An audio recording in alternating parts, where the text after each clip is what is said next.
Պարոն Բագրատյան, նախօրեին Նիկոլ Փաշինյանը ազգային ժողով ներկայացրեց 2025 թվականի բյուջեի կատարողականը եւ խնդրում եմ հերթով անդրադառնանք այն ցուցանիշներին, որը ներկայացնում է նա։ Մասնավորապես առաջին ասում է 2021-25 թվականներին Հայաստանի Հանրապետությունում համախառն ներքին միջին տարեկան աճը կազմել է 7.9%։ Ձեզ վստահություն ներշնչում է եւ դուք ինչ առարկություններ ունեք կամ գուցե համաձայն եք իսկապես համախառն տարեկան աճը այդքան է։ Նախ եւ առաջ պետք է ասել, որ իրանք դեռևս 18 թվին խոսք էին տվել 7% տնտեսական աճ միջին, ասել էին, եթե չլինի, կհեռանանք։ Այս թվերի ներկայացումը սովորական մանիպուլյացիա է Փաշինյանի համար։ Ինչի է նա վերցնում 2021-ից 25-ը, թող վերցնի 2018-ից։ Այդ ժամանակ նա կստանար, որ համախառն ներքին արդյունք աճել է 51%-ով եւ միջին տարեկան աճը եղել է 5.3%։ Հասկանում, սա սովորական մանիպուլյացիա է։ Մարդն իհարկե ոչինչ չի հասկանում այդ թվերից, բայց նա մանիպուլյացիայից լավ է հասկանում։ Այդ նույնն է, ոնց որ ես ասեմ, ինչպես եք աշխատել 2025 թվին, ասեմ, շատ լավ գարուն ունեցանք, մի քիչ վատ ամառ, հետո նորից ոչինչ աշուն։ Սա բացարձակապես անընդունելի է։ Կոնկրետ կներեք, 2025-ի համար էլ ասում է պետական բյուջեի եկամուտները 17 թվականի ցուցանիշից ավելի են 2.3 անգամ կամ 1 տրիլիոն 648 միլիարդ դրամով կամ 4.3 միլիարդ դոլարով։ Նա նորից ստում է։ Նա ոչինչ չի հասկանում բյուջեից, եւ բյուջեն դոլարով չեն ասում։ 2017 թվի բյուջեն եկամուտներով եղել է 1 տրիլիոն 240 միլիարդ։ Հասկանում եք։ 2025 թվականի բյուջեն մոտարապես 2 տրիլիոն 600 միլիարդ։ Թվում է թե իրոք աճ կա։ Բայց գնաճ է։ Բա 8 տարի եղել է 8 տարում, հետել է սուտ ասում, 8 տարում եղել է 39% գնաճ։ Բայց 40% հանի այդ գնաճից։ Դա բան չի մնում։ Ավելին Հրանտ Բագրատյանը պնդում է եւ Նիկոլ Փաշինյանին հրավիրում եմ բանավեճի, որ 2025 թվականի բյուջեն եւ եկամուտներով եւ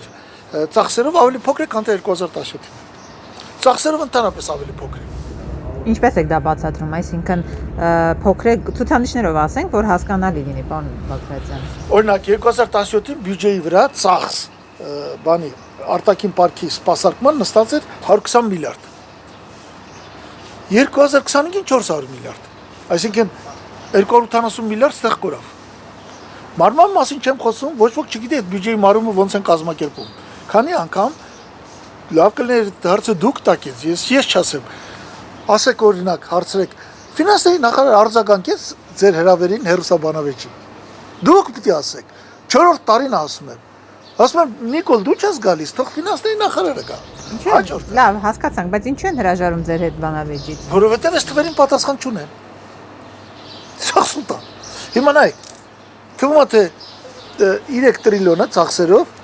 տրիլիոն 530-ից ընդեղի ծախսերով ավելա 17 թվից, չէ, 1.5 տրիլիոն, հələ մի բան էլ ավել, 1 տրիլիոն 600 միլիարդով ավելա։ Բայց այդ 1 տրիլիոն 600 միլիարդից 280-ը լրացուցիչ ծախսն է բանի հետ կապված։ Սպասարկման, արտաքին պարտքի։ Մոտ 1 տրիլիոն, դա գնաճն է։ Չէ որ եթե գինը աճել է, կառավարության համար էլ է, չէ, գինը աճը։ Բյուջեով ինքը գնումներ է կատարում։ Ինքը 39% ավելի քիչ գնում է կատարել, քան թե 2017-ին։ Հաջորդը մոտ 50 միլիարդ ավել տալիս են կൂട്ടակային անհասկանալի մի հատ սխեմա, ոչ միայն չվերացրին դա, ոչ միայն չվերացրին, այլ C կվադրատին եւ ամունդին տալիս են 2 անգամ ավել է տալիս Փաշինյանը, քան թե 2000 մինչև իր իշխանության գալներ։ Հաջորդը մի 100 միլիարդ անընդհատ հենց այնպես պրեմիա տալիս բաներին, ԿՊԱ-ականներին 100 միլիարդ տարեկան, մինչև 100 միլիարդ։ Հաջորդը ուրեմն մի 70-80 միլիարդի փոխհատուցում են շինարարություն իբր թե եկամտահարկի վերադարձ։ Այդ շինարարությունը անում են իրենց տղաները, եւ այդ փողերը իրանք բյուջեից վճարում են իրենց տղաները։ Հիմա 3 տրիլիոնից հանեք 39%-ը, 1 տրիլիոն, հանեք 280, հանեք 50, հանեք 100, կտենեք որ տալկնում փողն է։ Դրա համար է, եթե դուք նկատել եք, ոչ մի բան չի կարողանում կառուցել։ Շենք կառուցում է, որտեղ դա ծախվում է, բայց մի հատ էստակադ չի կառուցում, մի հատ թունել չի կառուցում, միտեղ փողոցներ չի բանանում, էսի բարելավում, էս ինչ է։ Գնացել երկուներն է ցույց տալիս, խոսում էին, որ թունել են կառուցում։ Այնտեղ թունել կառուցող չեն աղջիկ ջան։ Այնտեղ երկու հատ թունել է պետք կառուցել Բարգուշատի եւ Քաջանի, որ մենք կապ ունենանք իրան հետ, քանի որ ինքը հանձնել է Գորիս-Կապան ճանապարհը։ Ինքն է հանձնել 20 թվին դեկտեմբերի 18-ին Վաղարշակ Հարությունյանի ստորագրությամբ։ Բանը հասել է նա, որ Վաղարշակ Հարությունյանին փոխսահմանակ հասարակությունը դատի, նա կարող է փորձի նույնիսկ առաջադրել։ Հիմա վարչապետի տեխնատվերն է։ Հա։ Դա սովորական դավաճան է, սովորական։ Այդ որ ստեղ ընդեղ խոսում ասում է, այդ ես չեմ արել, ինձ հրամայել են, ես էլ ստորագրել եմ։ Դեկտեմբերի 18-ի պայմանագրով 440 կիլոմետր Հայաստանը ճանաչել է Ադրբեջանի կազմում իր տարածքը։ Այն որ հիմա ասում են Ադրբեջանը մեզ 240-ը գրավել, իրանք դա չեն հաշվում, իրանք ասում են դա սենց էլ նեցել Ադրբեջանիններ։ Իբր թե։ Այսինքն հայկական ԽՍՀ-ն Ադրբեջանի տարածքում ճանապարհ է կառուցել։ Ադրբեջանն է թույլ էր տվել։ Այս հեքիաթներով Բայց ամեն դեպքում, պարոն Բագրատյան, Հայաստանում ստեղծել են նրանք 288,000 աշխատատեղ։ Ասում են անուն կարող ենք ասել։ Դա էլ է սուտ ասում։ Ինչպես է դա ստացվում իր մոտ։ Ինքը քանի որ չունի կրթություն, նկատի ունեմ Փաշյանին, ինքը չի կարող հասկանալ, ինչի մասն է իրազեկություն։ Ինքը չի կարողանում ըմբռնել, հասկանում եք։ Դրա համար ոչ միայն կրթություն ապայք, այլ նաև ինտելեկտուալ ցենս։ Ուրեմն, ըստ վիճակագրության, զբաղվածների թիվը 2025-ին ավել է եղել 2017-ից 167,000։ Հիմա իր ասելով զբաղվածների թիվը ավել է եղել, բայց աշխատողների թիվը էլ ավելի է եղել։ Տարբերությունը ինքը չի հասկանում։ Ինչ որ մի պահից իր իշխանության ժամանակ 18-19 թվից բնականաբար փոխվեց հարկային համակարգը եւ պետ եկամուտների կոմիտեն բոլորիս բան անում, գրանցում է։ Օրինակ մարդը կարող է բանա, մալյարա, տարեկան 3 անգամ է գործել, մեկ անգամ, մի քանի անգամ ինքը գրանցվում է, հասկանում եք։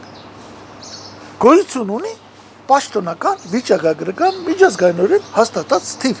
զբաղվածների քանակը։ Ես ասում, այդ թիմն էլ ինքը խաղում է։ Երբ որ ուժեղ Հայաստանը Սամվել Կարապետյանը հայտարարեց, որ 300,000 աշխատատեղ ստեղծել, ինքը չէ՞ որ պարլամենտում ասեց 350,000 ես եմ ստեղծել, դու 300,000 ես ստեղծում։ Հիմա 350,000-ը պարզվում է 288 է, իսկ վիճակագրության թվում 167 է։ Չես կարողանում։ Ես նորից եմ ասում, խնդրեմ, հրավիրում եմ իրան։ Բանավեճի, թող գա նստի դեմներս ասի։ Չի գա։ Ասեց իր ժեխի համար սա բանա իբր թե դոգմա է, բանա ասեց մնացածը կարևոր չի, դուք ինչ եք մտածում, էդի ճիշտ է, էդի սխալ է։ Հանում ես էջը բռնում ես նույնիսկ մեր ելույթից հետո ելնում է որ վիճվարությունը փոխում է այդ էջը։ Այդքան սուր է բանավեճը։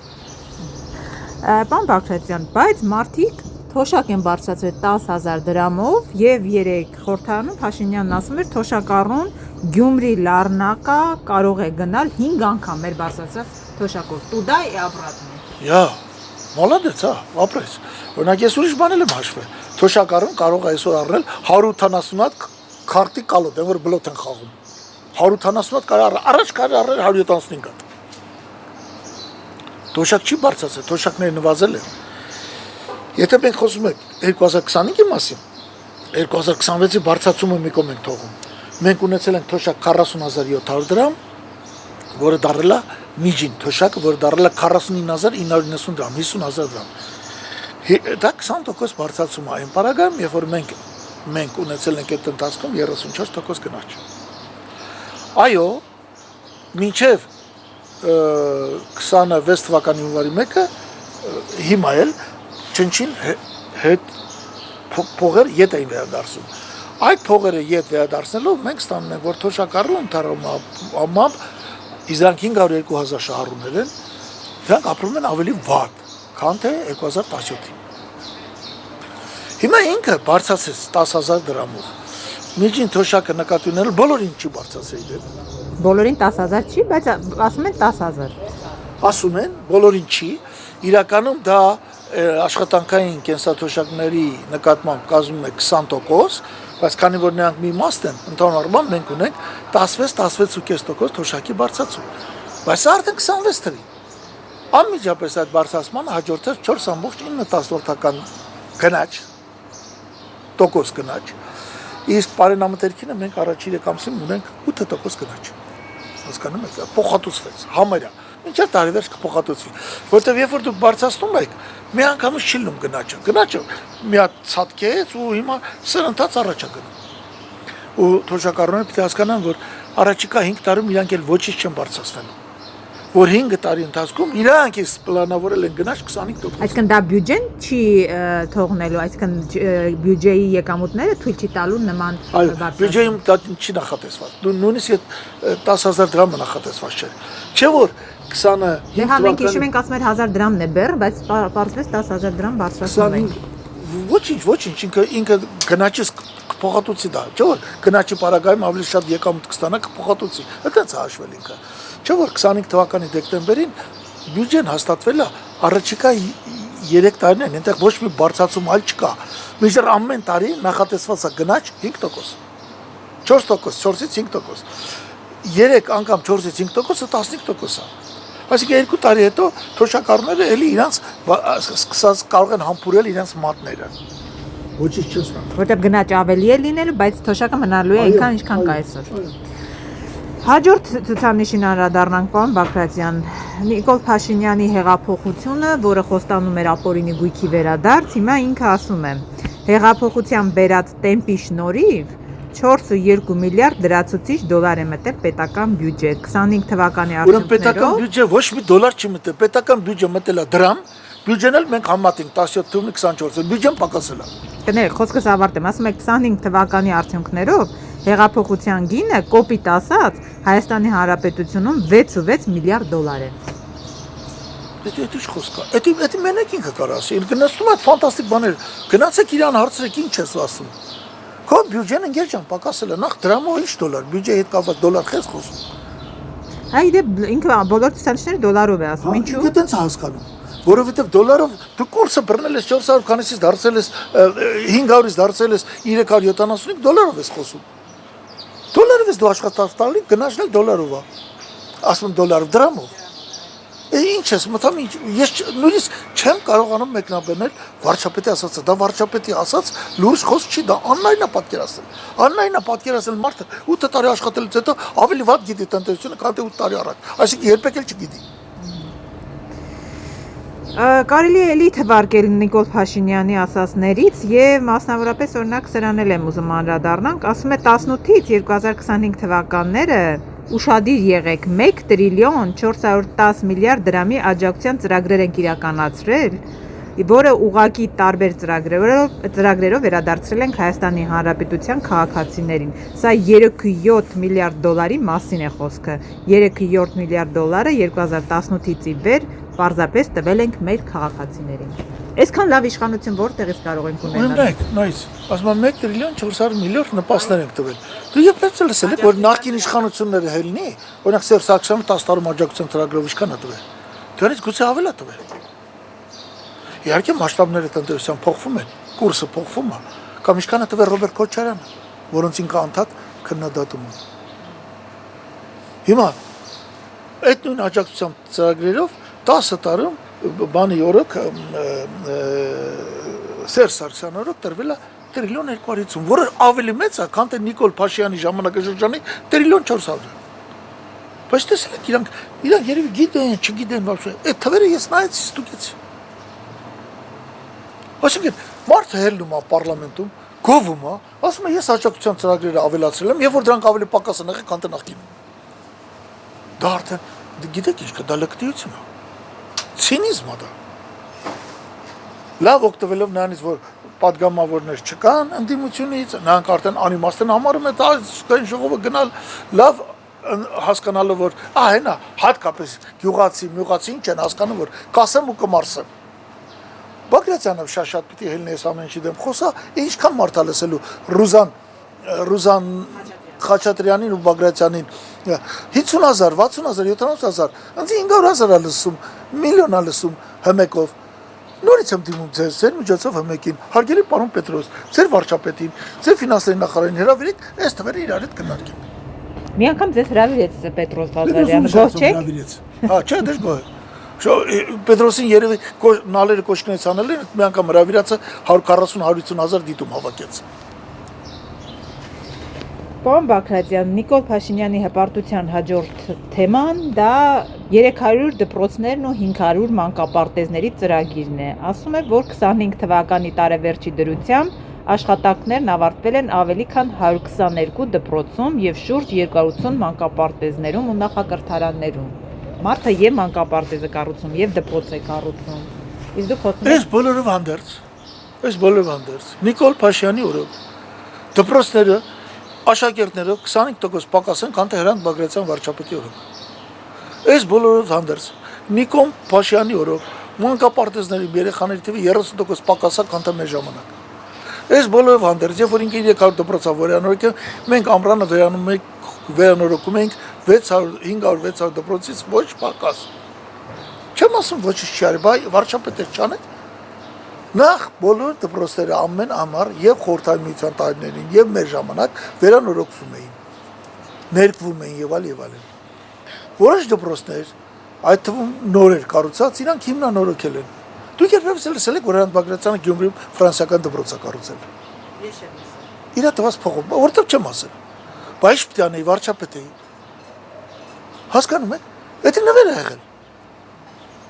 Ինձ Ալեն Ժուպեն տվել է 10 միլիոն ֆրանկ, բերել եմ, որոշել եմ, որ այդ փողով ես պիտի Գյումրիում կառուցեմ ֆրանսիական դպրոց, խորհրդակցելով Ֆրանսիայի Հանրապետության դեսպանի հետ։ Դուք երբևէ լսած կաք։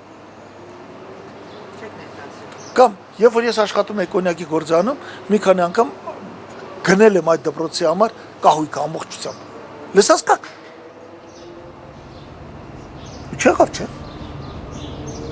Հիմա անդրադառնանք թվերից այն կողմ, պարոն Բաքրատյան, տեսեք, Նիկոլ Փաշինյանն ասում է եւ պնդում է, որ մեր խաղաղության համար ամենակարևոր կոմպոնենտներից մեկը դա թրիփն է։ Թրիփի ճանապարհը, թերավական Թրամփի ուղին, ինչպես հարմար է ամեն մեկին ասում են տարբեր ձևերով։ Այս իրավիճակում, երբ որ մենք տեսնում ենք Իրավնի հետ կապված պատերազմը, արդյոք շարունակում է թրիփը մնալ կարևոր գործոն եւ խաղաղության համար եւ ամենակարևորը տնտեսության համար Հայաստանում։ Թրիփը որևէ գործոն Հայաստանի տնտեսության համար չի եղել։ Թրիփով Հայաստանը իր սուվերեն տարածքը զիջել է ամերիկա-ադրբեջանական կոալիցիային։ Առանց հասկանալու, որ տարածքը զիջեցին, բայց պալատնոն վրի ռուսական է։ Հանդիպել է հիմա Ռուսաստանի հետ բախվել է։ Համոզում է Հայաստանը Ռուսաստանի, որ էդի զիջի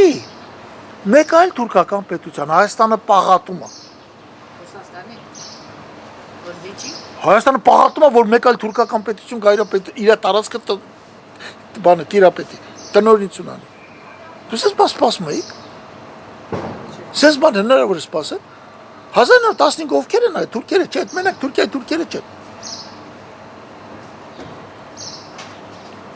Այսպես բաների համար իրեն պետք է ձերբակալել եւ գգա օրը որ իրեն կձերբակալեն եւ ինքը կհասկանա որտեղ ինչ խոսա։ Այսօր էլ Ալեն Սիմոնյանը քիչ առաջ լուրեր էին տալիս, ի՞նչ է խոսում Ստամբուլում, ի՞նչ գործ ունես Ստամբուլում գնացել ես կնոջ հանդիպում ես։ Ինչի Ստամբուլում։ Այնա մի անգամ Բաքու գնայր էլի։ Սրանք անընդունելի բաներ են։ Սրանք խաղ են անում պետության հետ, ազգի գոյության հետ։ Դեր ասած իսկ կարող եմ ենթադրել, որ կասկածի տակ է այդ ծրագիրը ընդհանրապես։ Անպայման։ Ինչի համար, հենա գետի հեսապով ճամփեն պրծել են էլի, թող գնա գա։ Այդ նույն գետի հեսապով արագ ստանցած Բարսկաստանի տարածքով ճամփա ասֆալտապատ 4 բան պալասա երթուղով։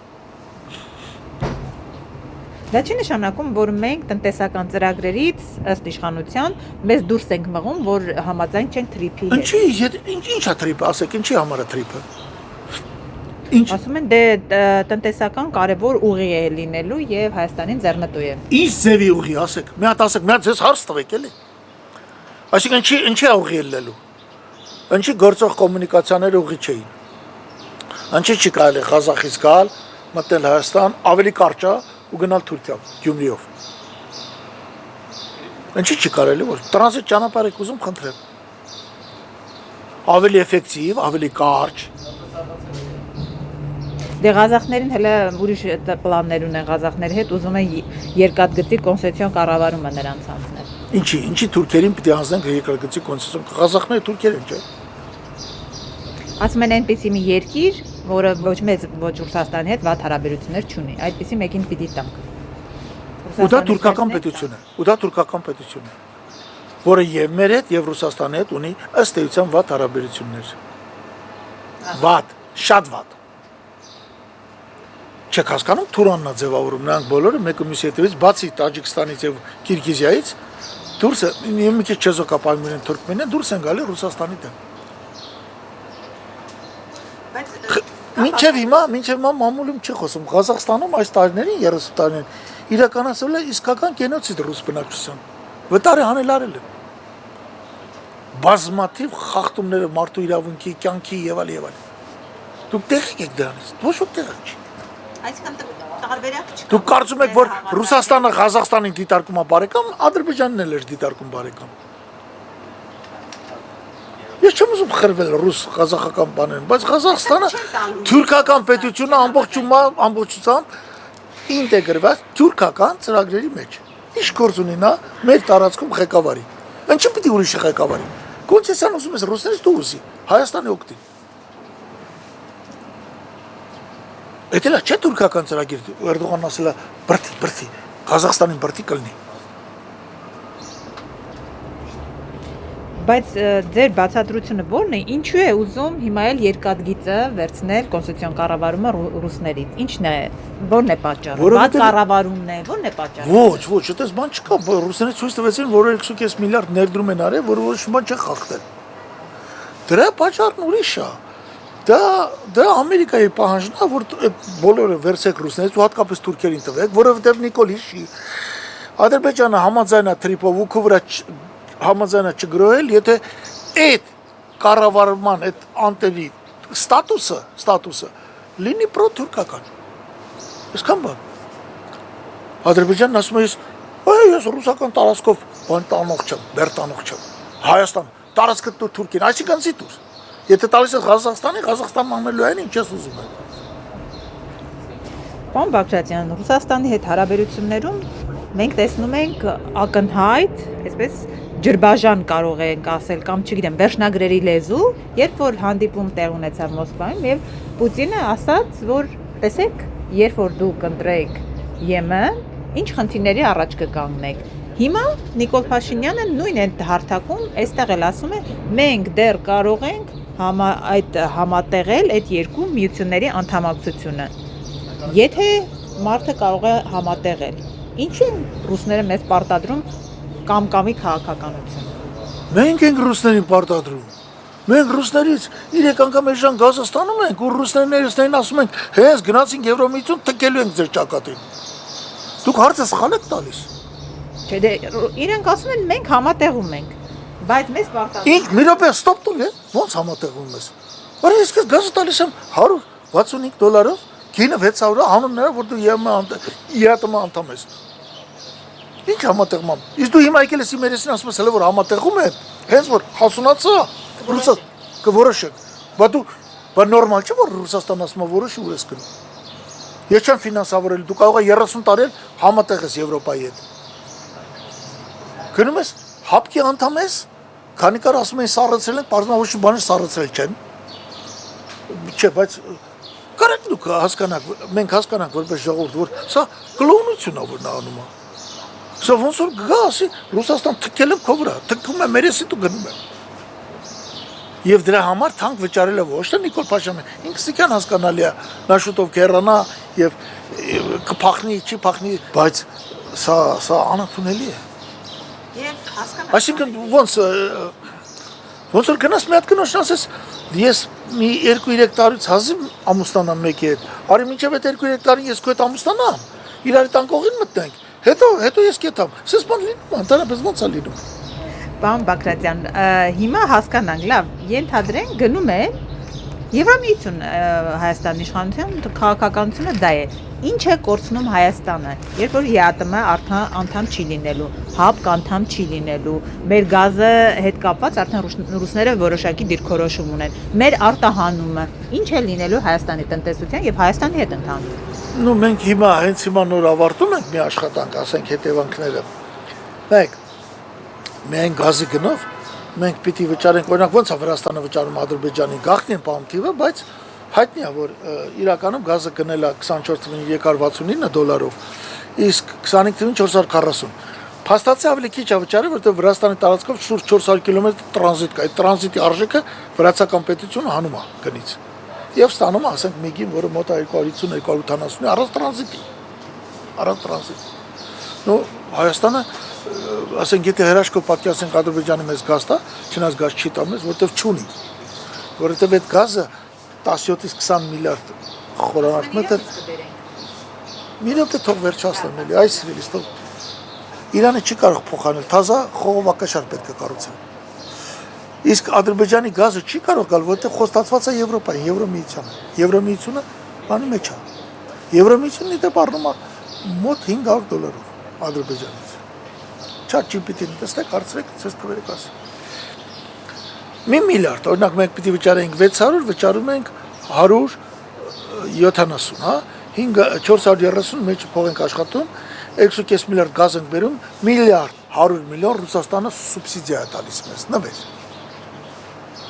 Եվս 1 միլիարդ նվեր է տալի, քանի որ էժան է տալիս հեղուկ վառելիքը, տեսեք, մեր մոտ բենզին բան չթանկացավ, չէ, այս բանի ճգնաժամի ֆոնին, այս հեղուկ վառելիքը եւ ցորենը, 1 միլիարդ էլ դից ենք ստանում։ Ցորենն էլ պիտի հաշվի առնենք, որովհետեւ Ղարաբաղը հանձնելուց հետո մենք արդեն ցորեն ներմուծելու կարիք ունենք։ Սա էլ հաշվի առնենք։ Հա, 2.5 միլիարդը տեղ ենք ստանում։ Տարեկան մինիմում 4 միլիարդ դոլարի տրանսֆերտ է գալի։ Այդ արեց 6.5։ Մի մասն էլ գնում է 2 միլիարդ գնում է Ռուսաստան, 6.5։ Տարեկան 1.7 2 միլիարդ դոլարի էքսպորտ ունենք Ռուսաստան, որը ոչ ոք չի առնի։ Այդ արեց 8.5։ Օրինակ, մենք Ռուսաստանը իբր կոնյակ ենք արտանում։ Բացառությամբ Երևանի կոնյակը ու եւս 1-2 գործանի, մենք Ռուսաստան արտահանում ենք ռեկտիֆիկատ, ոչ թե դիստիլյատ։ Կոնյակը դիստիլյատ է, օղին ռեկտիֆիկատ է, մենք արաղը քաշում ենք, գույն ենք տալի, ուղարկում ենք Ռուսաստան։ Եվ դա դժգոհում ենք։ Հասարակ, որ ռուսները դեմ են դրան, երբեմն կասեցնում են, հասարակ խրոմատոգրաֆա, որ դնում ես, ասում է մեջը քանի տոկոս խաղող կա, սպիրտի։ Բայց ցորենի սպիրտի վրա, խմբիչ խաղողի սպիրտ են լուծում, եւ տենց է վարում գործանների զգալի մեծամասնություն։ Այդ աղբը Ռուսաստան չի գնա այլևս։ Աղբա դա։ Հասկանում եք դուք ինձ։ Այո, իհարկե։ Եվ ուզում ենք այդ Հիմա մենք հաշվարկներ ենք կատարում։ Ինչ ենք ստանում։ Նվազագույն սցենարով առանց լոգիստիկ շղթան ամբողջությամբ հաշվի առնելու։ Սովորական ռեգրեսիոն անալիզը մեզ բերում է հետևյալին, որ հնանքը կրճատվի 24%-ով նվազագույնը, մենք կապրենք 35%-ով ավելի վատ, եւ որևէ փոխհատուցում Եվրոպայի կողմից չենք ստանա։ Եվրոպային մենք պետք չենք, մենք բեռենք Եվրոպային։ Եվրոպայել մեզ այտենց ապագա չկա։ Հարցացակում։ Եթե սենց է, կամ եթե դու գնում Ռուսաստանին ասում ես, ես ստեղ եմ, քանի դեռ Եվրոպայի միության մեջ չեմ։ Ավելի լավ չի լինի գնաս Եվրոպա, ես Ռուսաստանի հետ եմ, քանի դեռ ինձ չեք ընդունում։ այդտեղ երկրակը դնենք։ Այդտեղ երկրակը դնենք։ Բա ամենտեղ խելոք ես, այստեղ ում ես ապուշի տեղ դրել Նիկոլ Փաշյան։ Այսինքն ստացվում է, որ մենք ամեն դեպքում տնտեսական բոլոր կապերով, մեր արտադրանքի շուկայով ամբողջովին կապված ենք Ռուսաստանի հետ եւ կտրուկ այդ ամեն ինչի դադարը կարող է մեծ խնդիրներ ստեղծել մեր երկրում։ Մեր երկիրը դադարի գոյություն ունենալուց։ Ես էլ չեմ խոսում ռազմական բանի մասին։ Եթե Գյումրիից էլ բազան դուրս գա։ Ռազմաբազան։ Հա։ Այսինքն այս բոլորը Փաշյանիկը ոչ ալի ոչ ինչ են, եթե ոչ գիտակցված ավանտյուրա։ Որովհետեւ ցույց տա ես տեսեք Պուտինը քալը եմ տալի հանրապետության տես բաների կարիք ինքը չուներ։ Ինչ է, ինքը չի հասկանում որ տրիպը չի աշխատել։ Եվ օգոստոսի 8-ին ստորագրում էր Վաշինգտոնում։ Թող շուռ կար Թրամփին ասել, ախր այդ պալասան մենք հանձնել ենք ռուսական երկաթգծին։ Ես իրավունք չունեմ սա ստորագրել։ Այդ իմը չի որ ես ստորագրում եմ։ Դա համար հիմա ասում է մրցունակ չենք մենք դառնալու, եթե այդ երկաթգիծը մնա Ռուսաստանին։ Իսկ իր ասած ո՞րն է եղել, որ մի քայլ արածել ենք, ավելի մրցունակ դարձածել ենք, որը մի հատ բան ասեք։ Մի հատ բան ասեք, որ տնտեսության մեջ ավելացել է։ Մեր տնտեսությունը ես ասեցի, պաշտոնական թվերն ասեցի։ Այդ պաշտոնական թվերն է, բայց իրականում աճել է, թե չէ, 4 հատ աճի աղբյուր է եղել։ Առաջի 4 տարին աճել են խաղերով։ Հասցրել ենք մինչև տարեկան 10 միլիարդ դոլարի եկավ։ Այդ խաղերի հետևին իրանք կանգնած են։ Հենց այնպես չի լինում։ Այդ հիմնարկները հիմա մի քանի անգամ դրանց տերերը ավելի հարուստ են, քան անդադ, որ Նիկոլ Փաշինյանը ասում է անուններ է տալի, չէ՞, նախկինների օլիգարխների։ Հասկանում եք։ Երբեմն իրան հաշվել չի տալի ինչա նշանակում օլիգարխ։ Հայաստանում օլիգարխ չկա, կա ռուսամետ, բելարուսամետ օլիգարխներ։ Հայաստանում չկա, բացատրությունը տվել են։ Դա ինչ հասկանում։ Օրինակ բելարուսամետ օլիգարխը ո՞վ է։ Ծառուկյանի նկատի ունի։ Ծառուկյանը հիմա օլիգարխ է։ Ծառուկյանը հիմա օլիգարխ չի։ Ծառուկյանը գործարարը հարուստ մարդ գուցե։ Բայց օլիգարխ այն մարդը, որ դրան զուգահեռ արդեն պետական իշխանություն ունի ձեռում։ Կարապետյան Սամվելը օլիգարխ է։ Չէ։ Պաշտոն ունի Հայաստանում։ Ըստ այդմ Հայաստանում այսօր օլիգարխ են իմ կարծիքով առնվազն 4 հոգի։ Դա մեկը Խաչատուր Սուքիասյանն է, որ դեպուտատ է, կարողանում ազդել։ Ըստ որում օլիգարխը հայոյանք չի։ Մարդ կա, որ օլիգարխ է, Տրամփ օլիգարխ է։ Ֆիցոն Սլովակիայի օլիգարխ է։ Չեխիայի պրեզիդենտ կար օլիգարխ է։ Խաչատուր Սուքիասյանն է, Գուրգեն Արսենյանն է, Մոսկվայում դեսպան, եւ անուղղակիորեն ջերմուկի բանը Արսենյանները, որոնց տղան կարծեմ մարզպետ է։ Սա ուրիշ հարց է։ Իրենք դաժե չեն հասկանում ինչ բան է օլիգարխ։ Ամբողջ ժողովրդին։ Այո, Հայաստանում այսօր կա 3 օլիգարխ, 3-ն էլ իրանցից։ Ինչ նշանակում բելարուսամետ օլիգարխ։ Կամ ինչ նշանակում ռուսամետ օլիգարխ։ Դες բան չի լինում։ Բայց վերադառնամ իմ խոսքին։ Առաջի 4 տարին աճեցին այս դրույքների հաշվին, խաղադրույքների հաշվին։ Հետո մեյդան գցեցին, էդի սպարվավ, մեյդան գցեցին ուրիշ աճ։